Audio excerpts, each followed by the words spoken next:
Agriculture, as we all know, has always been a sector that adapts. Farmers and ranchers are always fine-tuning practices to stay productive, profitable, and resilient.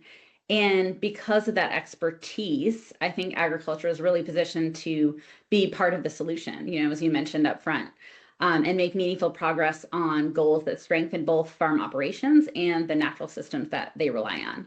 So I think a realistic goal is really to continue expanding the practices and technologies that improve soil health and water quality and long-term productivity. Healthier soils improve yields in tough rains, they reduce input needs, and as those practices scale, they also contribute to reducing greenhouse gas emissions and supporting biodiversity, which are outcomes that the broader food system is increasingly looking for, when I'm talking about companies and investors, and willing to pay for.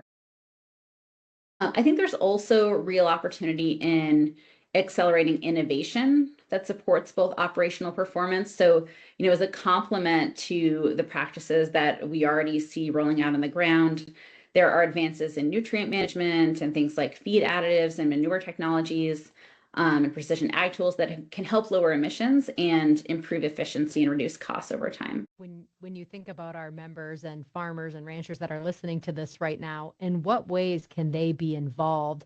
And what would you say is the most impactful when it comes to connecting with investors and companies and policymakers? Yeah, so they're already involved. They're already leading the innovation happening on the ground. And the most impactful efforts, I think, are going to build on that expertise. So one way is farmers and ranchers are already participating in voluntary conservation and resilience programs.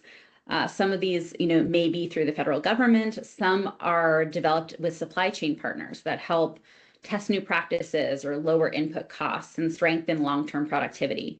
Some of these initiatives come with cost share, direct financing, risk reduction mechanisms, which helps reduce the upfront risk of trying something new. So that's a really important way to be involved. Another important avenue is staying connected with customers, whether that's co-ops or processors, to understand where markets are heading and where there might be opportunities to supply products that have characteristics tied to soil health or water stewardship. We're seeing more buyers offer things like stable contracts or premiums for these kinds of products, and that can help create new revenue streams for farmers and ranchers who want to pursue them, in addition to any carbon market opportunities that they may see in their area.